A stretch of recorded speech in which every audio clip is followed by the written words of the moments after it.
Welcome to An Unconventional Life, a podcast where we share stories about the crazy 1% out there who earned their doctoral degrees and then went on to use them in crazy, cool, unique, and unconventional ways.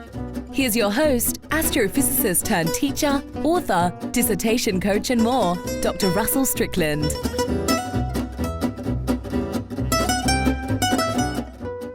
Hello, this is Dr. Russell Strickland here, host of An Unconventional Life podcast, where I feature stories from the unconventional 1% who not only earned their doctoral degrees, but went on to leverage them in strange, exciting, cool, and unconventional ways throughout their lives and their careers. Today I have with me Dr. Peter Lohrey. Dr. Lohrey has got quite the background, and we're going to get into it today, but I mean wide-ranging from working as a chief economist, from working in corporate finance, moving on into the Navy. And we talked a little bit about, before we went on the air here today, about his work as becoming a pilot and dealing with submarines. And I hope we'll get into that a little bit today, because that was really cool and interesting. I've known Dr. Lohrey for about a year now, and still we haven't plumbed the depth of all these stories yet. So I'm really excited about this one today. Of course, went on to get his PhD in accounting, has gone on to do teaching as well as accounting work, including working as an expert witness in forensic accounting, actually going on, serving in the courtroom. I'll stop telling the story because I want him to tell it. But Dr. Lohrey, thank you so much for joining us today, and welcome. Thank you, Russell. You've been a lifeline for me in various ways. So the admiration goes both ways. I really appreciate that. Actually, it kind of ties into our sponsor message for today. Again, today the podcast is brought to you by Dissertation Done. And at Dissertation Done, we help students, working adult professionals, to get through the doctoral degree program, to get their dissertations done, and to graduate sooner than they ever would have thought possible. We work primarily with students who are in the what I call the professional social sciences, things like nursing, business, accounting. Accounting, I say because Dr. Lohrey's here, but we do work with folks in accounting. The other big ones are psychology and education. And basically, if you're going to study what amounts to people in a data-driven way, then our process is set up just for you. So if you're working on your dissertation, you feel like you're getting stuck, or you just know the value of having a coach and you want to move forward, reach out to us at Dissertation Done. And in fact, that's kind of how you and I met, right, Dr. Lohrey? It most certainly is. Actually, as you were mentioning, most of the people that are your target audience and that you help are working professionals. So I came to know Dr. Strickland through a colleague who I used to work with.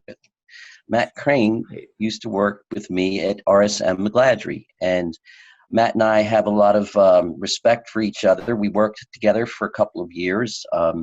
Things changed, but we've kept in touch. And Matt decided he wanted to pursue his PhD, or in his case, it's a DBA. Don't get too technical. And I was fortunate because he kept in touch with me. I gave him some ideas of what he was going to go through and what it was like. And then as he got to the dissertation stage, I had not known, the specifics, but as we were talking periodically, he says, "Oh no, I got this guy, it's Dr. Strickland. He's great. He's helping me out with quant and pushing my numbers around and this and this and that." And I said, "Matt, that's the best thing you could have done," because for me personally, I took probably 14 months to do my dissertation, and I didn't have anyone like Dr. Strickland. So, I would grind and grind and grind and hit a patch and just hit a cold spell and then keep grinding and grinding and grinding.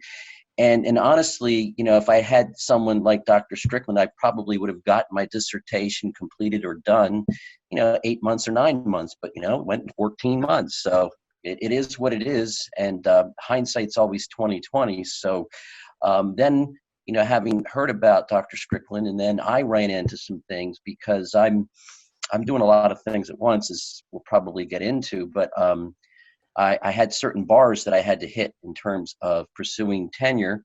And one of the bars that they set for me was, hey, you need to do a solo publication in a fairly high level peer-reviewed journal. So, I had the idea and things like that, and I had the data, but I'll be the first to tell you, I know my own weaknesses, and I want to keep working on them because there's always something we can all try to get better at. So the fun part was there's fun and hard. It might sound ironic, but the fun part was, as I first started working with Dr. Strickland, I'm sitting there trying to say, hey, this is what we're trying to do. And he comes at it from his view. And eventually we kind of gelled. And so it really became a successful effort. And the outcome was I have a paper that's accepted in a fairly well-respected peer-reviewed journal called the Journal of Forensic Accounting Research. And so it was a win-win. Even though I'm the sole author, I acknowledge Dr. Strickland, as thank you and things like that. But I can tell you right now, I would not have had a snowball's chance and where without his help. So I enjoy talking with Dr. Strickland. I'm hoping in the future that if he's willing to take me on again as a client on other things, I'll most certainly be trying to utilize Dr. Strickland, because honestly, he makes me better. He has that patience and the tolerance. And as many of you who have been working with Dr. Strickland might find out, if you aren't already, is you get into a certain groove, you begin to understand each other, and then at certain points you're kind of talking to each other and taking the words out of one another's mouths, so to speak. So that's part of the fun. It's hard work, but it's part of the fun. And, to Dr. Strickland's credit, there's times because you have a lot of pressure on you. He's got time pressure on him. And so it's kind of like, okay, let's see if we can, but he'll work around the clock. I've seen him do stuff early in the morning and things like that. So I can't say enough about how good it is to work with Dr. Strickland. And that's a lot of the reason why, I'm so pleased at the outcome. And as I said, again, I would never have happened without his help. So I can't thank Dr. Strickland enough. Well, thank you for that, Dr. Lohrey. And he's very, very modest. That's a tremendous accomplishment to be able to get published. Obviously here he sounds kind of like a conventional guy, and here we are on an Unconventional Life podcast. But I want to go back into your story and pivot back to before you got your degree, because you came to that a little later in life, which is fairly typical for a lot of the students that I work with, in fact. So tell me a little bit about what you were doing before you decided to get your doctoral degree, because there was a lot of stuff going on.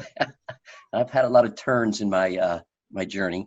I was a young adventurous guy. I grew up in a family of 5 boys back in the 70s, and I was the middle, and my father was a college wrestling coach. So in our family, it was sports in school. I had brothers that played college sports at University of Pennsylvania, University of Virginia, and I was recruited to play lacrosse at West Point, United States Military Academy. So I started out my journey at West Point, and quite honestly, I'd always wanted to fly. And I thought, geez, this is my ticket to do that. But I got up there, I'm a bit older, as Dr. Strickland has said, and I went through what's called Beast Barracks. And Beast Barracks is the summer training before you actually are officially accepted into the Corps of Cadets. And I went through Beast Barracks, and all the time we're eating sea rations, we're out in the field, we're climbing mountains, we're getting bit by mosquitoes. It's just it's a horrible existence. But that's part of the Army, and that's just the way it is. Not what they had on the recruitment posters, right? No. Not at all. And I learned early on, I said to myself, you know what, this is crazy. I'm on my grunt feet, being a grunt, and all these different training exercises, and there's these snipers in the trees, and they're taking pot shots at you, and the light goes off. I was 17 at the time. And I'm like, I don't want to get picked off by a shell and just lay on my belly and bleed to death. Yeah. I've been starving, I've been hungry, and now I'm going to bleed out, as they say, and bleed to death. So I said, I want to be like the guys above in the helicopters going overhead. Those guys, they got it made. They had a warm breakfast this morning. They slept their bunk last night. And you know what? If they go out, they take a Sidewinder up their engine intake, and they never feel it. So blow me to a million pieces. I've had conversations with Dr. Strickland about there's no good way to die. So I'm of the school of just blow me. I don't want to know what happened. Just boom, get it over with. So time went by, and the assistant lacrosse coach at West Point moved on to become the head lacrosse coach at the University of Delaware. So I went to the University of Delaware. I had financial aid, and I was not a serious student. I think I graduated with a whopping 2.3 GPA. Wow. I was busy. So you didn't make it out then? Yeah, I was busy playing lacrosse. I lived in a fraternity house. I just was, I don't know if it's typical, but as a 19, 20-year-old young guy, I was just not focused on my studies. And as my father used to say, well, at least you got a C, and C is for consistency. But anyway, so we squeaked out through there, but I still had this yearning or this itch, and I wanted to become a pilot. So one of my fraternity brothers, who was a year ahead of me, went into the Naval Aviation program, which I had known nothing about. So I got interested in it during the spring of my senior year of college, a little bit late there, but nevertheless. And it turns out my grades just were not, they wouldn't even look at you. You had to have at least a 3.0 GPA and certain minimum thing. So I reacted, and I got a graduate assistant coaching job at Loyola University in Maryland, and went to get my MBA, and I did it in 14 months, and I think I came out with a 3.4 or 3.5 GPA because I decided to grow up and get serious. So then I go off to flight school down in Pensacola, Florida. The movie Officer and a Gentleman, that's how old I am. That movie was shot about a year after I got commissioned as an ensign. And I went through primary flight school in Corpus Christi, Texas. I went through intermediate flight school in Beeville, Texas, and I got my wings. And I became an anti-submarine warfare pilot, going after Soviet submarines, which again, back in the mid to late 80s, that was the enemy for carrier battle groups. So I did that, and I served my active duty obligation, and I get out. My last job in the Navy was on Capitol Hill. Well, let me correct myself. After doing my active duty obligation, I went to work for an investment bank that's now extinct. I went to work at Price Waterhouse. Now it's Price Waterhouse Coopers. So it was about 3 or 4 years. And then I get called back to active duty. So another turn in my career. And I got to work on Capitol Hill. I was a liaison officer to the U.S. Senate. And I worked in the Russell Senate office building. I got to wear a coat and tie and, act like a civilian because the military doesn't lobby. But I would go to Senate Armed Service Committee hearings and take copious notes. And then I would go back to the Pentagon and brief the Admiral. This is what the Senate Armed Service Committee is willing to fund. This is what they're lukewarm funding. And this is what they're saying no way in terms of funding regarding weapons systems and things of that nature. So very interesting to see how the legislative process worked. And then also, I would take the congressional delegations, the senators, the congressmen and their staffs, and actually take them out to operations. We would airlift them out to the carrier battle group and let them see how we practice and how we do things. And so, it was kind of glamorous, a lot of good-looking people, and they're looking at you, and so it was cool. It was all good. When I got out after 2 years, I went to work for a senator from the state of New York, whose name remain anonymous. And then I decided, okay, now what am I going to do? Right. So as you can see, I don't let the grass grow under my feet too much. And I decided I want to go get my PhD. So 1990. So how did that decision come about from working in, okay, so going back, lacrosse and then, getting an MBA and working as a graduate assistant so that you could go and learn how to fly and going into the Navy and hunting down subs and then going into the Senate, which of those would you say was more dangerous on a day-to-day basis, by the way? They each had their own danger. And I will tell you that in an aircraft, being catapulted off an aircraft carrier is extremely dangerous because if the catapult doesn't build up enough steam, now they have a different system. Again, I had steam generation catapults to sling me off the carrier, but you had to be ready because if you didn't have enough steam built up, you would go right into the ocean. So you always had your hand on the ejection seat, things of that nature. Fuel was always your worst enemy as a carrier pilot because if you don't get back to the ship, guess what? Tough luck, buddy. Yeah. And then you have 3 guys. I had the S-3 Viking was my aircraft. I had a navigator to my right, and I had 2 enlisted personnel in the back behind me. They were operating the weapons systems and the electronic systems and things. And so you're running low on fuel. You're trying to get back to the boat or the ship, and they call it a white knuckle landing because we measure the fuel tank in an aircraft, at least in the military, by weight. So if you only have 200 pounds of fuel left in an S-3, that probably gave me about 15 minutes max flying time. And if I don't come in and hit one of the 3 wires that go across the aircraft carrier, okay, and then I got to bolter and come back around, and that burns a lot of jet fuel. So JP5. Right. So there's a couple white. You got to get altitude again to be able to land again. Yeah, you don't put it down. It's not a pretty picture. Yeah. So the thing about the other part was on Capitol Hill, highly, highly dangerous in terms of personalities and things of that nature. Senator Strom Thurmond, he's deceased now, but he was the chair of the Senate Armed Services Committee. Yeah. And there were times where he would come down to the liaison office and he'd look at me and say, Lohrey, I want an answer to this right now. And I'm like, sir, I can't, it's classified. Yeah. Things like sailors that were stationed out of Charleston, South Carolina. Unfortunately, events happen. And again, being the ancient fossil, we didn't have the internet connectivity. So it was snail mail.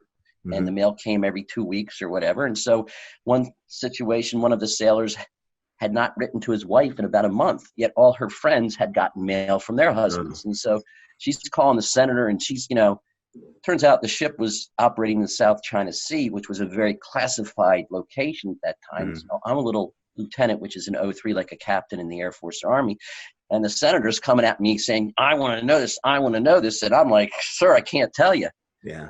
So, there's those kind of things where there's a danger in that regard. And so I was trying to run interference for the admiral back at the Pentagon, but you'd have to come up and sit down with the senator and kind of smooth things over, so to speak. Yeah. So it was very interesting. So then, as you asked me, Russell, you said, okay, you did that. And then I did corporate America in between the first phase of active duty and then getting called back. And, right. I'm getting to be 93. Oh, I'm not a young spring chicken anymore. I'm 36 years of age. So everybody can do the math. And it's like, okay, now what do you want to do?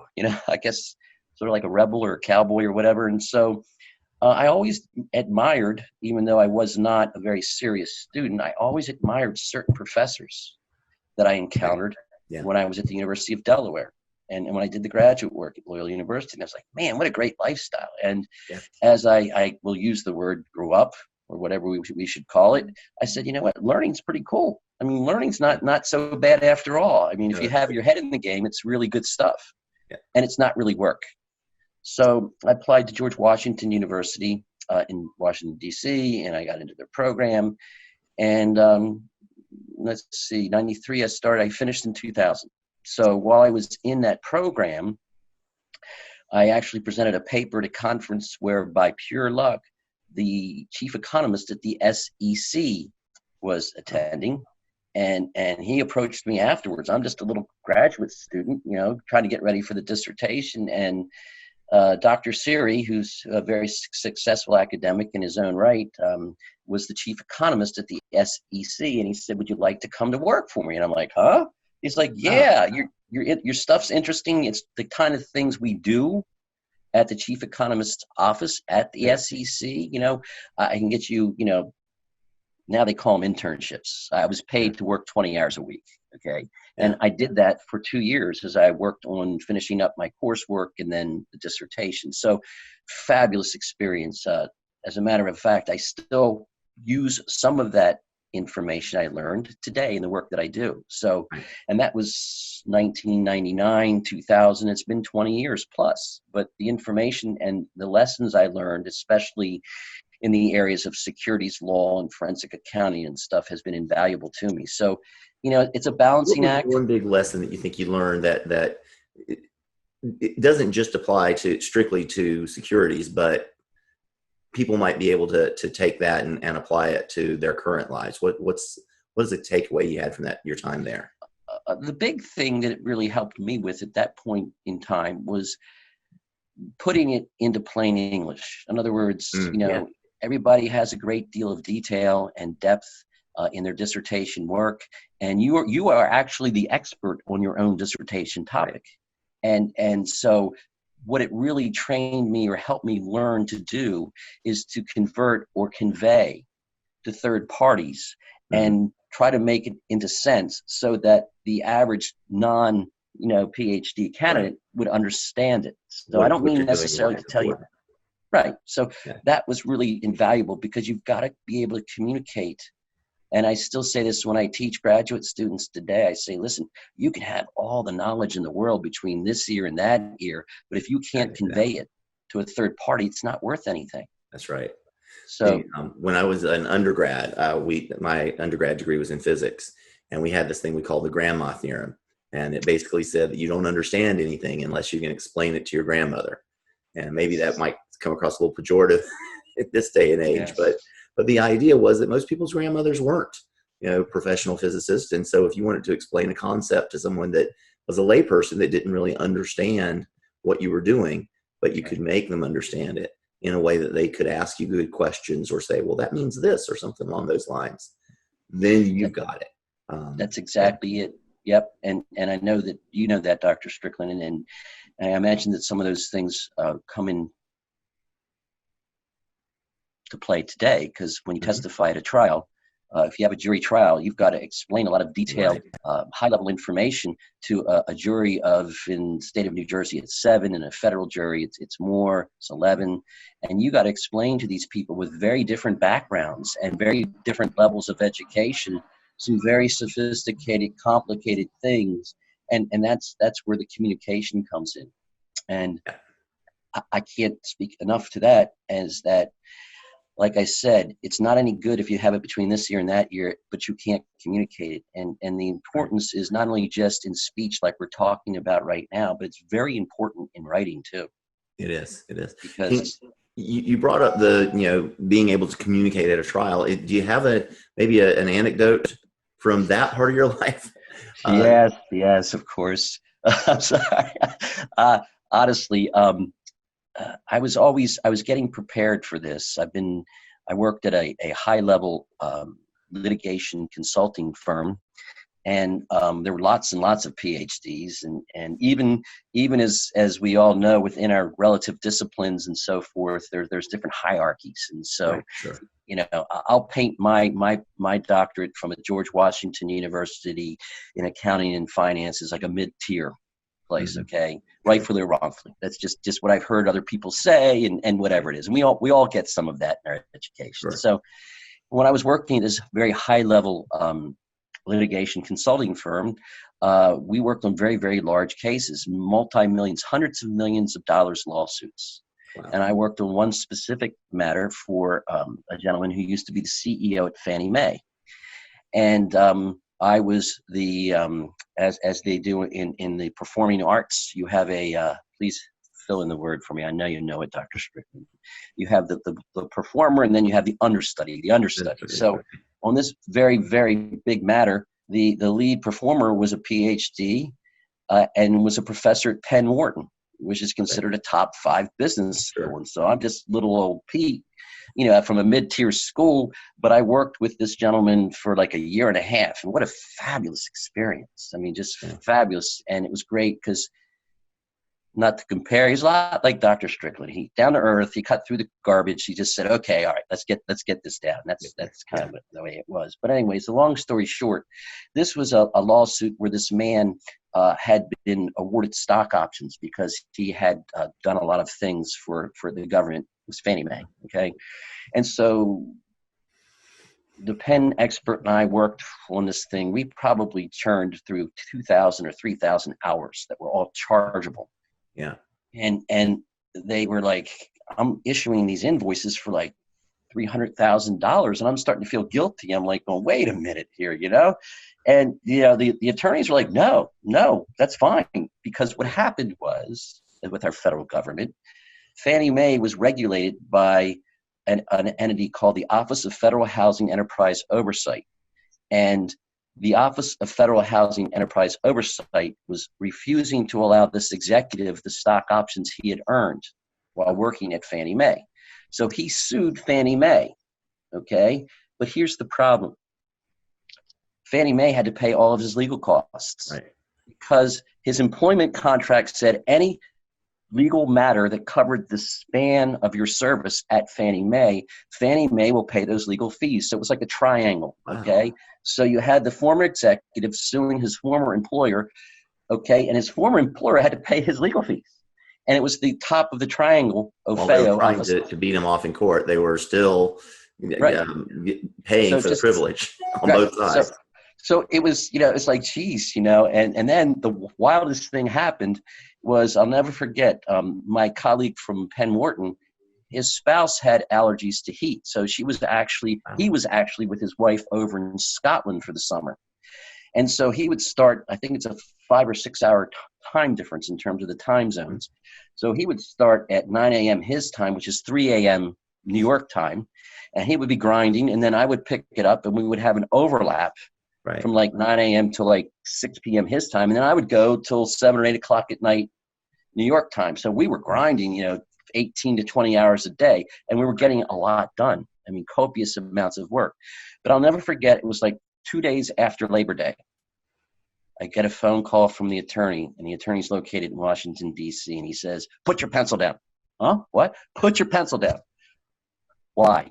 I think we have a settlement. I think we have a settlement. Yeah. And it's like, I said, well, I've still got another $400,000 on this. He says, well, submit it to me. We'll pay it. So I think the out-of-pocket for legal expenses alone were like close to $2 to $2.5 million. And it was just because some bureaucrat didn't want to sit down and, figure some things out. So sorry to slam. Do you remember roughly what the value of the stock options were? Yeah, they were worth probably about $1.8 million, $1.9 million. So they wasted more in legal fees than just awarding his stock options. So come on, guys. And then I'll give you one quick one just to forewarn anybody who does any expert witness work. You got to be very careful, because when you're on that stand, you get cross-examined. And the attorney who you're working for, it's an ego thing. It's all ego, ego, ego. It's a big performance. It's like a soap opera when you take the stand. And if you don't have a good attorney, they will leave you hanging with your backside out in the wind. I had that happen to me last year with this one guy, and he's trying to make me look bad, okay, because he didn't come to my, aid as the other guy was ripping into me, right? Yeah. And so then as I'm done with my testimony, I go walking past him, and he says, you messed up. You didn't do what I told you to do. Right in front of the client. And I'm like, so, there's very, very high pressured, high scale work that you do. But sadly, unfortunately, as we all know, you meet all kinds of people, and it's a very public forum. So if someone definitely leaves you hanging out in the wind, it's painful, because it's not your fault. But again, you have to maintain your composure. And of course, pardon my expression, you have some of your own skin in the game, because you've been working on this. And the thing that they do mostly is they want to compare you. I have a matter right now where the other expert is a Harvard PhD. Right. So what? That's my attitude. Right. That's right. It truly doesn't matter in academia and science. It doesn't matter. Obviously it matters somewhat. Even in academia, they look upon that pedigree, but it matters what you're saying and whether you can back it up. Right. And, and fortunately or unfortunately in this world, people take shortcuts, and they use things like that as a way of determining authority. And so for those of you who are still working on your doctoral degrees, that's a quick nudge to make sure that you get them, because Dr. Lohrey's talking about the difference between a Harvard PhD and a GDW or GW PhD. Well, most people don't have a PhD or a DBA or an EDD or whatever it might be. So if you just get it done and just finish, you're putting yourself so far ahead of everybody else. And some of you will swim in circles where you're working with other doctors and other PhDs and so forth, and that's fine. But for most of you, you're going to walk into a room with 100 people and be the only one with a doctoral degree. Yep. Yeah. And if you allow, I just want to, unless you have something else, I want to give some post PhD thoughts. Okay, sounds good. And I'm thinking about one of my friends. And I won't say his name again, but nevertheless, great guy, wonderful person, worked with Dr. Strickland and everything. We're actually working on an article together right now, but he is going through some things in his workplace with his firm where I don't like to criticize people, but I'll be very honest. I said to my colleague, I said, listen, you got to back down just a little bit, okay? Because some of these people that are working around you do not have your level of understanding. So it gets into that soft spot of how you handle situations and how you communicate to people. And I said to my friend, listen, don't dig your heels in because you're the only one with a doctorate in the room. I have found, again, it was 20 years ago, 2000 when I got mine, I have found, and everybody has their own style. So what works for me, for Pete, doesn't necessarily always work for others. But what I've found for me is if I go in with a very humble, low-key thing, it works pretty well, because if you gain the confidence of these people, and then, oh, by the way, that's Dr. Lohrey, then that just is the icing on the cake. Right. But the challenge is you can turn people off if you carry your accomplishment and wear it on your shoulder or on your sleeve. Because I will tell you, and I've said this to Dr. Strickland before, some people might find this sacrilegious, and please forgive me, it's my own sense of humor, but I call it a pod higher, deeper.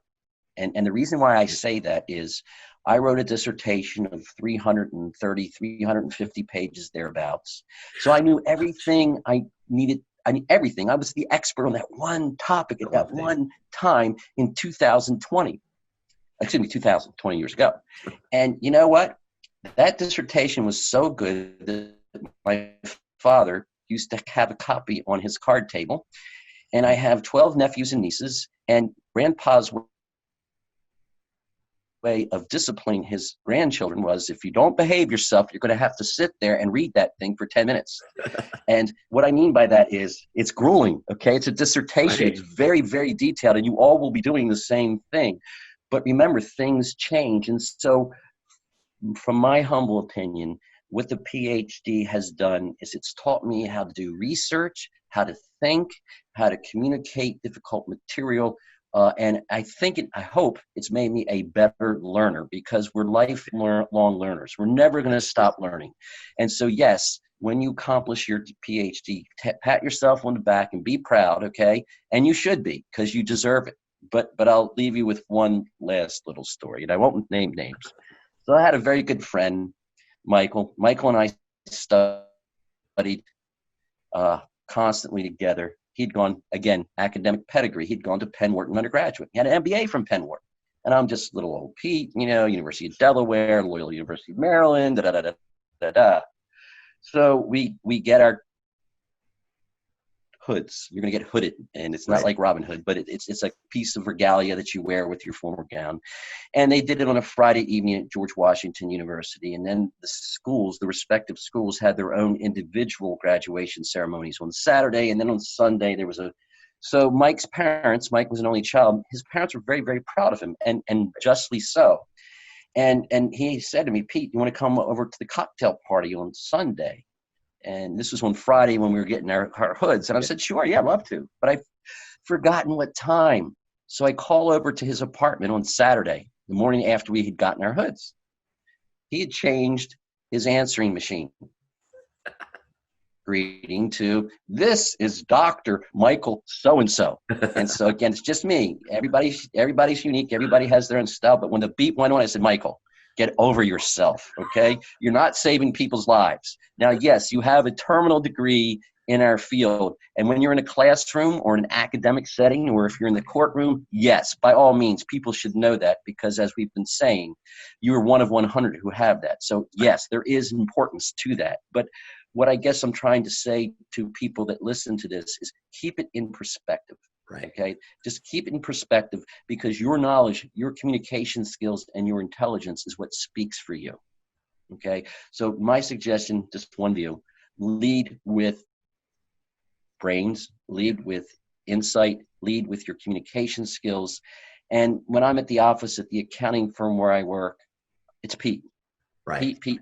And I've even had students who've had me at the university where I taught who get jobs at the firm. And the first 2 months, they're like, Dr. Lohrey, stop. We're not at school. I'm Pete here. I'm Pete, So again, we all have different scenarios, and I'm not complaining. If it works for you and it's important that you go into, because everybody's setting's different. Right. So I hope that people don't misunderstand that I'm just asking, for me, I'm just one person.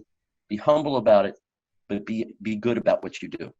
And I think that's good advice, particularly in this epic of tribalism that we're going through right now in this country, to not try to set yourself apart in a way that's going to create an us versus them dynamic. You want to make sure that you're included, but then that you're respected. And that's a vast difference. I have kind of the counterpoint story a little bit, that my roommate in college his mother was the dean Wow. of the College of Education at one of the local universities. And she was always so, down to earth and just, you would never know other than she was obviously a smart person, but never put on airs in any way, shape, or form. Right. Well, I went up to graduate school. I was at the University of Chicago. My roommate is getting married back in North Carolina. So I fly back there. They put me up in a hotel for the wedding. Wow. And something is wrong. I couldn't get into the hotel room, and we're having trouble. We're supposed to be going to rehearsal dinner and everything. So his mother's there. I'm going to change the names a little bit just to make sure that, everybody's protected. But she was asking them, what's the problem? We're supposed to be able to get into this room already. It's been paid for. What's going on? And this hotel clerk, just kind of exasperated, looked at her and said, Mrs. Green, we have to. And before she got the next word out of her mouth, she bowed up her back. My roommate's mom, she said, that's Dr. Green. Uh-oh. And immediately the woman was like, I apologize, and went to go get somebody else to handle the situation. Situation was handled immediately. Yes. And I'm in my room. And I thought, wow, that's kind of cool. No, but that's really true. Like you just saying, and I was trying to get across, is you got to know when to use it. When, exactly. It's an art. And that obviously was a case where it was appropriate and the outcome was the right outcome. Right. Whether it was appropriate or not, it was effective. Yeah. Well, listen, sometimes you got to do it, right? But, it's like having that American Express gold card in your pocket or whatever, that kind of thing. And so, I think that's really important. But, it's kind of funny because Dr. Strickland and I can talk for hours. And I just think it's really important, as you said, with this tribalism we all live in. I only encourage anyone to again, just kind of blend in, take it in. It seems like everybody's on just wired up, and it's like, guys, just calm down now, and so this is definitely a historic period of time, but just try to do your best. And for me personally, focusing on the work that I do or writing articles, which I'm in the middle of doing, trying to get more publications. Again, I'm not going to try and tell anyone what to do. I'm just saying, for me as an individual, that's probably the best medicine. It gets my mind off of all of these various things that are coming up. And I just hope and pray and keep my fingers crossed that we all come out better on the other side. But we don't know when we're going to get to the other side. But just, just keep focusing on what you do well and continue to do it. And it's kind of cathartic. It's kind of, it'll keep you real too. It'll keep you grounded. Absolutely. And I think it's wonderful advice. Now, Dr. Lohrey, I have one more question for you, but before I get to that, if folks wanted to reach out to you and benefit from all of this wisdom that you've been bestowing, right now that's really in the field of accounting is what you're focusing on now. Is that right? How would they do that? How would they do that? You can Google me. My name is spelled Peter and Lohrey. I think it's underneath my name. And basically you'll find me, I work at an accounting firm called Prager Metis CPAs, LLC. If you go to the Prager Metis CPAs, LLC's website, it's just Prager Metis, PragerMetis.com. Okay. And then go to the people and you'll find my name listed there with my email address. And if you have anything you want to talk about, I'm happy to try to give you, some thoughts, but again, it's ultimately your choice and your decision. And if I've said anything in our discussion today that anyone feels is either not copacetic or not politically correct, please forgive me. That's not my intention. My intention is to try to be helpful, and through people like Dr. Strickland, we can hopefully make this journey for you in terms of your dissertation. I hope a better journey. Yeah. So. Well, and if I've said anything that's been politically incorrect today or offensive, please get over it, because I'm over the whole PC thing. We're adults. Come on, guys. Let's try to work together. I'm hoping that I've done some, brought you something that's entertaining and uplifting, and at the same time helped you to learn a little something that's going to get you through this dissertation process today. And hey, if you didn't like what you paid for it, you can get all your money back, which was nothing. Listen, go ahead. Listen, Dr. Strickland, you were a bargain. That's all I have to say. Well, listen, so my last question for you, Pete, you've given us some good advice of your own. Is there a mentor that you can think of that has shared something with you that made you look at things a little bit differently, whether it's post-PhD or as you were going to get your PhD, was there one piece of advice you got from a mentor that stands out to you at this point? Yeah, and I've kind of already voiced it, but I have no problem. One of my favorite professors at the doctoral level, and he actually was one of the members on my dissertation committee. Two things. First, he said, "Call me Jeff." Yeah. We were in these seminars. There was only 2 or 3 of us, and then that professor. He says, and I was like, "Oh, I'm used to being formal, And he's like, "No. In here, when we're discussing stuff, I'm okay with you calling me Jeff. Now, if we're out in public, if we're in front of other students, undergraduate students, and things, it's better because again, in terms of protocol, those kind of things." And so, it was a bit of an adjustment, but I have taken that to heart. The other thing, and this has to do with strategy. Okay. So I've heard horror stories about people's dissertations, and unfortunately it does happen where you have occasions where members on your committee aren't necessarily the most congenial toward one another. That they have different views, they have different opinions, and unfortunately our world of academia can get very, very political. So talking to one of the faculty, the same guy, Jeff, he says to me, "Pete, listen, here's what you want to do. What you want to do is you want to make sure that everybody on your dissertation committee gets along before you ask them." Yes. People will go with their chair or whatever, and then they'll go out and choose others or invite others to be on that committee. Well, the risk that you run is, while you're very happy with your chair or your main lead professor, you run the risk that someone else who you've invited may not get along with your chair. So that can create problems where you are the student. And I've heard it and seen it where one person says, "Well, I want you to do this after the first reading." And you go do that. And it takes you 2 months or 3 months. Then you come back, the committee reconvenes, and the other person says, no, I wanted you to do that. So what I did, having been given, it was given to me, the advice, is I went to my chair. And he's a pretty cool guy, smart guy. And I said, I told him what I just shared with you all. And I said, "Is it okay if I ask you if you get along with someone?" And he said to me, "I'm not going to say anything in words, okay? But if you want to name names, I will give you a nod or a shake of the head, okay?" That way he could never have been accused of saying something. And that's exactly worked out great because we didn't have any inner committee fights. So it's like, thank heavens. But that is a suggestion. It's very, very important. And actually, Dr. Lohrey can attest to a lot of the work that he and I have done together. We have talked about who are we doing this work for, and what are they going to want to see? It's important. Right. It is important. Right. And so many of our students at Dissertation Done come to us with committees intact, and that they've been working for a while and struggling, and that's when they reach out. But we do occasionally get students who are really early in the process, and the advice I always give them is figure out who you want your chair to be. Make sure your chair has the goal in mind of you getting to graduation as quickly as possible, because that's who our students are. That's their goal. So make sure you share that goal with your chair. Yes. And then once you have a chair that's going to advocate for you getting through this process as quickly as possible, ask your chair, who do you think we should invite onto the committee? Because they're not going to tell you, "Hey, this guy I hate is who we should invite on the committee." And they're not going to tell you this guy that's going to drag it out for a year and a half. You already agree about what your goal is to finish as quickly as possible. And the chair obviously agrees with who he wants to work with, or she, and you can dodge that bullet that way.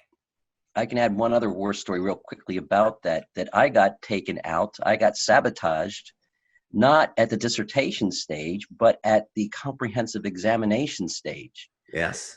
So the accounting and finance faculty would have research colloquiums and things, and yours truly, Mr. rah gung ho. Okay, one of the finance professors had a paper he was presenting, and he made an incorrect assumption about depreciation, how accountants handle depreciation expense. So yours truly, dumb Mr. Rah in his second year of studies, raises his hands and says, well, Dr. So-and-so, da-da-da-da. Well, bam, I didn't realize that. I opened a can of worms. I opened a big can of worms because other faculty then started assassinating him. Well, that guy did not ever forget, because when it came, I had to do comprehensive exams in both fields, accounting and finance. And so at GW, you can get a straight pass, a mid-level pass, or a repeat or whatever. So there's 3 people, okay, on the committee. So first time I go through the finance, I got through the accounting, okay, but now I have to do the finance one. So the first time I go through, I get a high pass, fail, repeat. Yeah.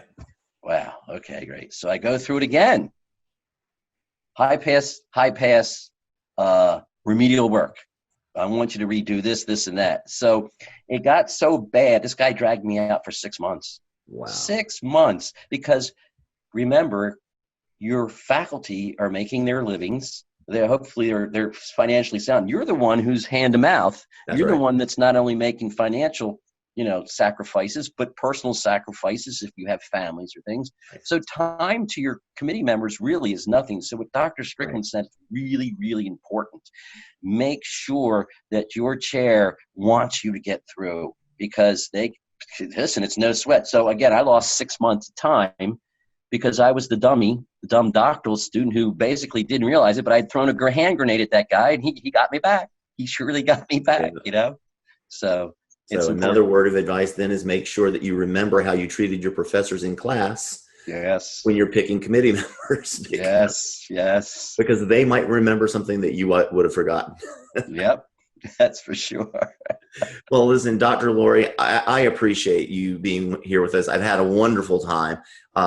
Once again, the podcast today has been brought to you by Dissertation Done. If you are having difficulty with your dissertation and you want to get out and graduate as soon as possible, reach out to Dissertation Done. We'll have a talk and see if we might be a good fit. And if you want to reach Dr. Lohrey, again, he mentioned you can look him up. Just Google him, which obviously we can all do that. But you'll find him at pragermetis.com, which we should have down here on the lower third if you're watching on YouTube, and in the show notes if you're listening to the podcast. So, but again, that's Prager, PRAGERMETIS, pragermetis.com. Is that correct, Dr. Lohrey? You got it. Awesome. Thank you so much for joining us. I had a wonderful, wonderful time, and been great having you. Thank you so much. I always enjoy spending time talking to you. I wish we had both had more time. So. Well, that's always the case. Yes, definitely. Thank you again. All right. Thank you.